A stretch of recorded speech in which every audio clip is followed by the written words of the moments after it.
Okay, here we have all our ingredients. What we're going to start off with first is our andouille sausage. That is a spicy Cajun sausage. If you can't find andouille, I would recommend a hot Italian sausage or chorizo. I'm just going to cut this up into bite-sized pieces like so and get that started. So I want to get that nice and browned up, and then we're going to add the rest of the vegetables here. So I have a pan heating up behind me. And I'm going to add a little olive oil there. And into the pan we go. I'm only going to make enough for 1 or 2 portions here. Let's see, while that's cooking, what I'm going to do is I'm going to blacken off a piece of chicken. This is not a traditional way of serving gumbo, but it looks pretty cool, so we're going to do that.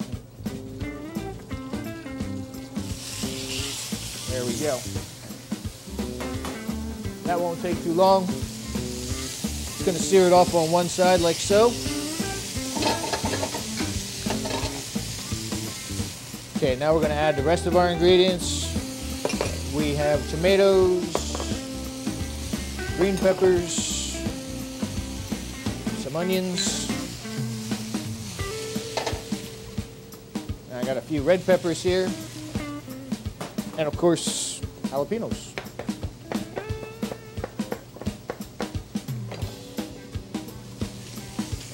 If you don't like your food real spicy, then you could just go with the sweet peppers. You don't have to worry about putting the jalapenos in.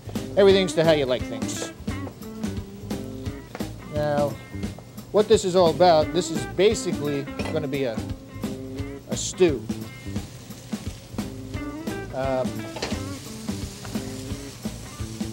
This mixture of vegetables here, we're going to want that to cook for, I'd say, at least a half an hour, because we want the vegetables to get softened up. I'm going to add a little Jim Beam to this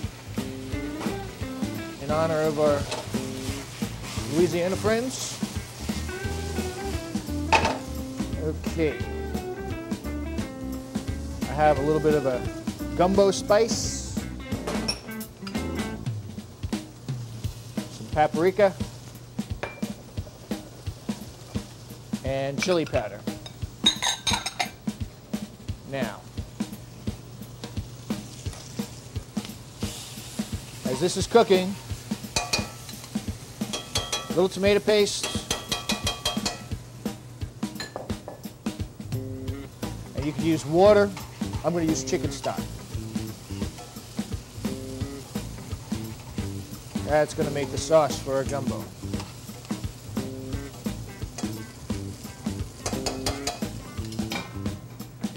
Okay, now what I'm going to do here, in another pan,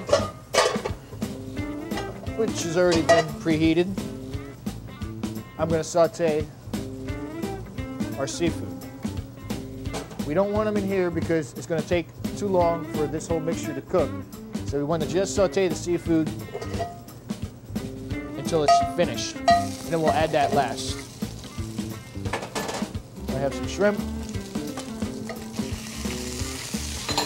scallops, and I have crab meat. I'm going to wait to the very end to add the crab meat.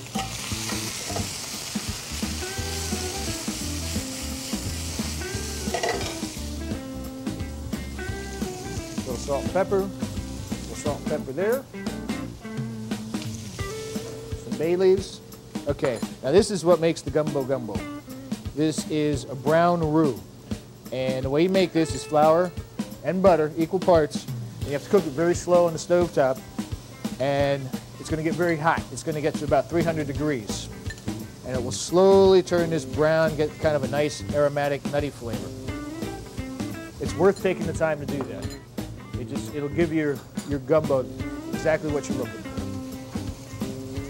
Now I added the roux when the stock is boiling. That's going to allow this to thicken up. And like I said, you're going to want this to cook for at least a half an hour like this. But for time's sake, we're going to speed things up here. You can see things are thickening up. Our seafood's just about done here.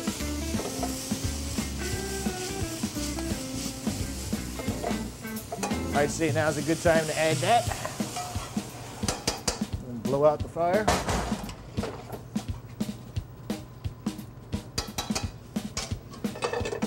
Our chicken's done. So what I'm going to do is I'm going to serve this cast iron skillet. I have some red beans and rice. As you can see, that's already hot, and that's pretty self-explanatory, the whole red beans and rice.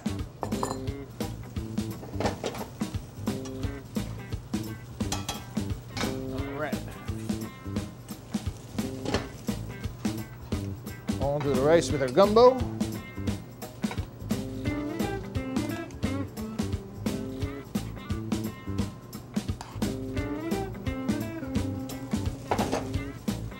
All right, looking good.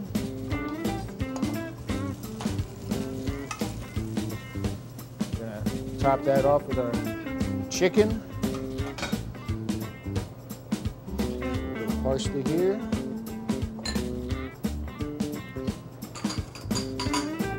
I have a little bit of cornbread I made earlier. This is still nice and warm.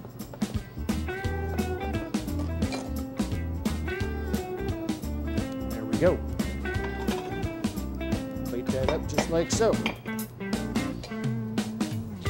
I'm Jeff from the Black Dog Cafe. Thank you for watching this week's segment of What's Cooking.